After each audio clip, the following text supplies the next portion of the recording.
A lot of you might know about this, but basically you can use it. It's a Creative Commons attribution license, so there's no limits, even commercial use, everything's free. And it will continue to be like that. But we, of course, also use free-based, now that we acquired a company internally to do interesting things. There's also a query language, Mickle, that basically allows you to query this entity graph, so you can do simple things like ask for the place of birth of Jane Austen, and then kind of it's like that, and you put a null here, and then you get that back. But of course, you can do much, much more complicated things.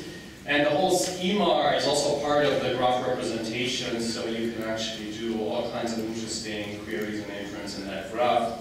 And there's a Google I/O talk from last month, if you're interested, that I recommend you look at.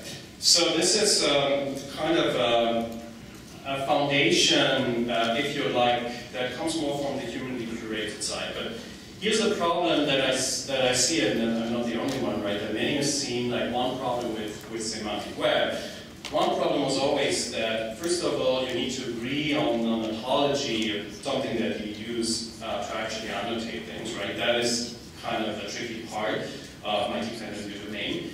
But then also you need to go through a large amount of effort and actually annotate all the content that is out there, right? With whatever your semantics, right? With your concepts, your relations, and so on and so forth.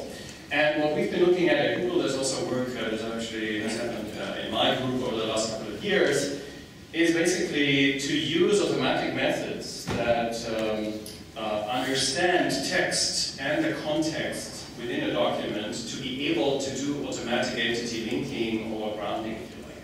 What do I mean by that? Is basically, imagine you have these 22 million currently entities that are in Freebase, right? We would like to know on each page out on the web, in each language, where there is some mention of some entity, a name of a person, let's say, or a location, or some organization. We would like to know what person, what location, what organization does that actually point to, right? And often these names are ambiguous, right? You just look at the names, it's very hard to unambiguously say that. But there's a lot of knowledge also in the context of the page. So basically, we've been interested in combining the curated repository of entities and relations with an automatic method of mapping mentions to these entities and relations. So it's a little bit different from your usual information extraction, where you try to go out there, let's say open domain information extraction, you don't assume you know anything about the entities out in the world, right? And that becomes a very hard problem. We basically start with a very concrete knowledge base and then just try to find mentions of those. So it's basically a three-step process. This is like how the sketch of how our method works, right? You have a document here, whatever Bush tells Gulf, that's why Hussein left in Baghdad. And now there's different names here that where you create like all possible hypotheses of things that could be referred to by that name. So let's say a name like Bush, it could refer to the two presidents, it could be Bush the band, it could be Bush like a tree, it could be, you know, a gazillion of other things. And just by saying, you know, just seeing the name Bush, we would know, right? But then there's a lot of other things here that Saddam Hussein mentioned, president, and so on and so forth. So basically, we extract, for each mention, we find all the mentions, we extract a long list of candidate entities that could be referred to in that mention.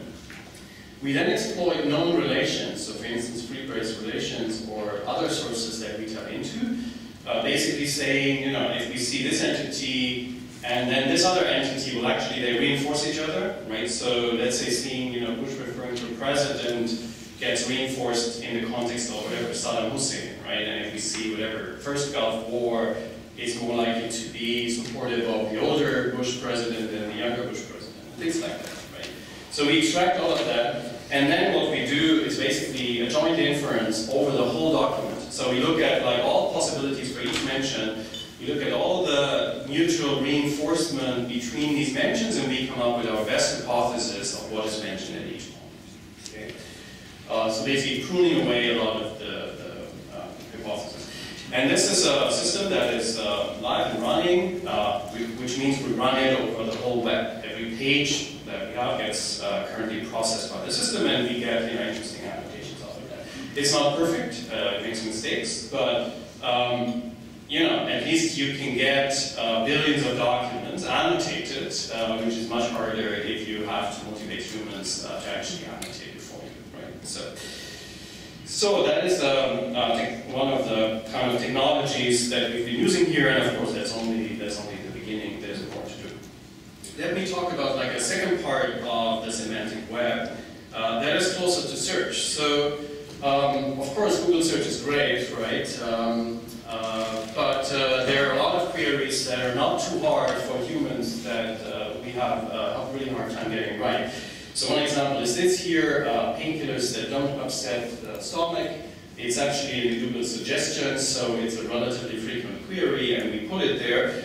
But it's not one where we get good results. In fact, the results are completely useless, more or less, for this specific queries, right? Although it's a very specific query, we would hope to get better results. What makes it hard? It makes it hard that that query is actually, you know, you can only make sense of it if you understand some of the semantics of the query. It's not enough to do keyword matching, right? In particular, there's a negation here, don't.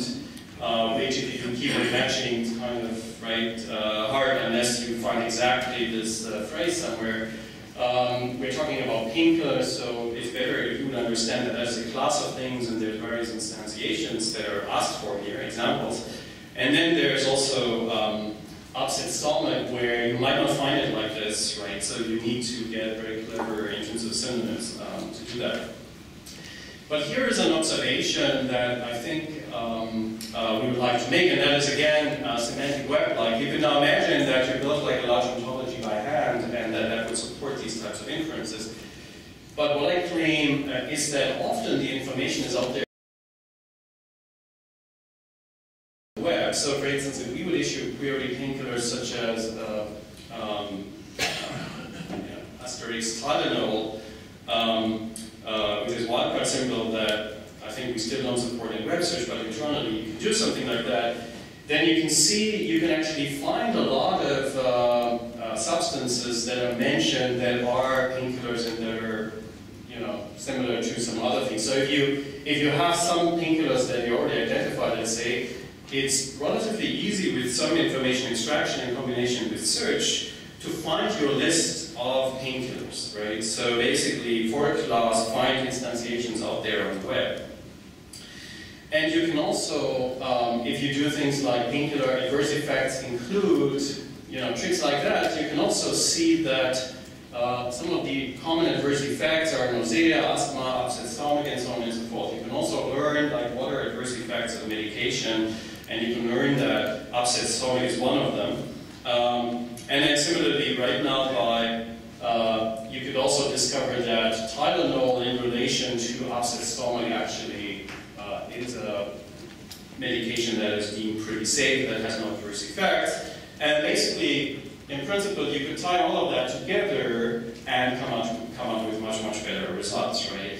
But what you would need to do is really, as illustrated here, you would need to understand, right, the notion of a painkiller as a class, that we were talking about a specific symptom and the specifics of the symptom asked about. And then, you know, you would basically need to establish various things in this graph, and then you could know that Tylenol, let's say, is a good answer to the original query.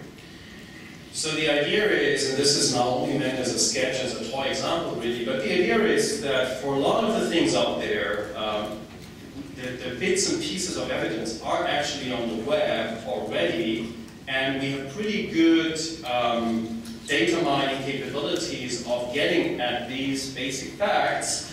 If we can plug them together in some meaningful inference mechanism, right, we can actually derive further knowledge that is not included in any of these single facts. And that's certainly the direction that we want to investigate. Now let me, not sure how much time I have left, but I assume it's not all that much, but let me give you some examples, now somewhat more concrete research that we're doing. That we think goes towards that larger goal. So here's an example of, we wanted to build a question answering system, and we worked in the area of parsing. And when we mean building a system, we need a parser that really runs over billions of documents. So we better be a fast parser, otherwise it's not interesting for us. So the problem was that we ran that on, it was trained on Pin-Tree Bank, and we ran it on Question Bank, a corpus of questions.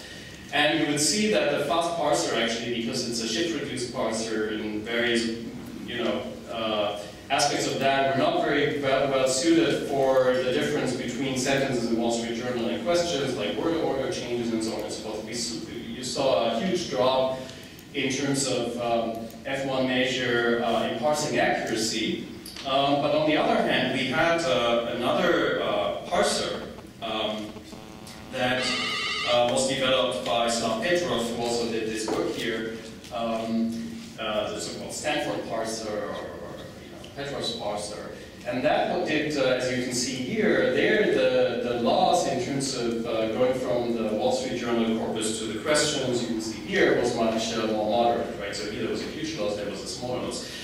So what we did in order to get, and that could be interesting also to some of you guys, let's say you develop a method that is not super fast, but it's really accurate, right, in what it does, you can now start to uptrain a faster model based on training data that you generated with the accurate method. So basically, we run the Stanford Petrov's parser on the corpus, and we use that output that it produces as training labels now for the fast parser, right?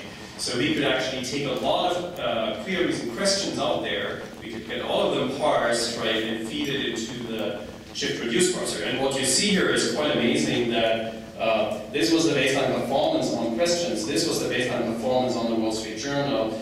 Just by this uptraining, you actually get quite high, and also if you have at least 2,000 human annotated questions, you basically get a performance close to the baseline with enough uptraining, right? So it's a little bit magic, but it's one of the tricks that you can see we often use in order to scale up machine learning methods to web scale, right? That we have two systems. One that is highly accurate, one that is super fast, and we use the super accurate system to train the super fast system, and then often we only have like very little accuracy losses